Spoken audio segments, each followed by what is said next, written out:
నా నమస్కారాలు. మనం అందరం కూడా చూసాం, మొన్న ఆగస్టు 15న ప్రధాని నరేంద్ర మోడీ గారు ఎర్రకోట నుంచి ఏదైతే స్వతంత్ర దినోత్సవ వేడుకల సందర్భంగా మొట్టమొదటిసారి పూర్తి వందే మాతరాన్ని మనం ఎర్రకోట స్వతంత్ర దినోత్సవ వేడుకల సందర్భంగా ఆలాపించడం అందరం కూడా చూసాం. ప్రతి భారతీయుడి యొక్క గుండె ఉప్పొంగిపోయింది, ఎంతో సంతోషం కలిగించింది. ఏ మంత్రం అయితే వందే మాతరం ఇదొక నినాదం కాదు, ఒక మంత్రం.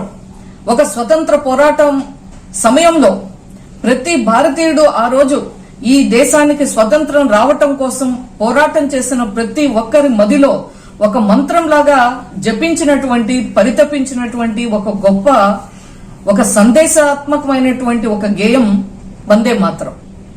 అటువంటి వందే మాతరానికి జనగణమనతో సమానమైనటువంటి హోదాని కల్పిస్తూ, అదే మాదిరిగా వందే మాతరం పూర్తిగా ఏదైతే 6 స్టాంజాస్ ఉన్నాయో 6 చరణాలు పాడాలి అని చెప్పి దాన్ని ఒక చట్టబద్ధత కల్పిస్తూ మొన్న జరిగినటువంటి పార్లమెంటు సమావేశాల్లో దానికి బిల్లు కూడా తీసుకురావటం జరిగింది. ఎక్కడైనా సరే ప్రభుత్వ కార్యక్రమాల్లో తప్పకుండా వందే మాతరం పూర్తిగా 6 చరణాలు పాడాలి అని చెప్పి మరి ఆ రోజు చట్టం చేయటం జరిగింది. అయినప్పటికీ కూడా అదే రోజు చూసాం, కాంగ్రెస్ పార్టీ ఢిల్లీలో వాళ్ళ కేంద్ర కార్యాలయంలో జరుగుతున్నటువంటి సందర్భంగా ఇది ప్రభుత్వం మన ఒక బిల్లు చట్టబద్ధత చేశారు కాబట్టి స్టాఫ్ అది ప్లే చేశారు. ఆ యొక్క వందే మాతరం పాడుతున్నటువంటి సందర్భంగా సోనియా గాంధీ సడన్ గా వాళ్ళలో ఒక విపరీతమైనటువంటి ఇరిటేషన్, ఒక చిరాకు, ఒక ఫ్రస్ట్రేషన్, చాలా కోపం. అందరం కూడా ఈ దేశ ప్రజలు ప్రతి ఒక్కరూ కూడా అవన్నీ చూసిన తర్వాత వెంటనే స్టాప్ ఇట్ అని చెప్పి ఎవరు సోనియా గాంధీ చెప్పటం, మనం పాడక్కర్లేదు అని చెప్పి రాహుల్ గాంధీ చెప్పటం, ఆ విధంగా అర్ధాంతరంగా వందే మాతర గేయానికి అవమానాన్ని కలుగజేసినటువంటి ఒక నీచమైనటువంటి సంస్కృతిని పట్టుకున్నారు ఇవాళ కాంగ్రెస్ పార్టీ. అక్కడితో ఆగలేదు. మొన్న జరిగినటువంటి వారి యొక్క కాంగ్రెస్ వర్కింగ్ కమిటీ యొక్క సమావేశాల్లో కూడా ఒక తీర్మానం చేశారు. మనం ఏదైతే 1937లో చేసినటువంటి కాంగ్రెస్ పార్టీ ఆ రోజు చేసినటువంటి తీర్మానానికే మేము కట్టుబడి 2 చరణాలే పాడతాము అని.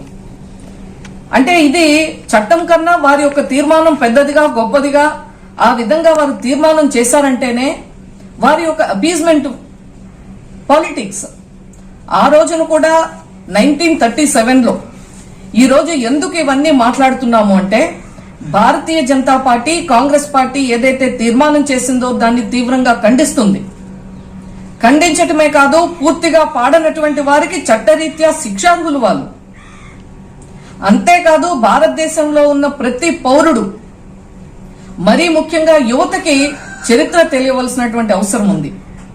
ఆ రోజు స్వతంత్ర పోరాట సమయంలో ఏ విధంగా అయితే వందే మాతర గేయం స్ఫూర్తినిచ్చిందో, వందే మాతరం అంటే భరత మాతకు, మన మాతృభూమికి వందనం అని చెప్పి, తల్లి నీకు వందనం అని చెప్పి ఒక గౌరవాన్ని తెలియజేయటం, ఒక జాతీయ భావాన్ని తెలియజేయటం, ఒక పోరాట పటిమను అది స్ఫూర్తి రగిలించేటువంటి విధంగా ఉండటం.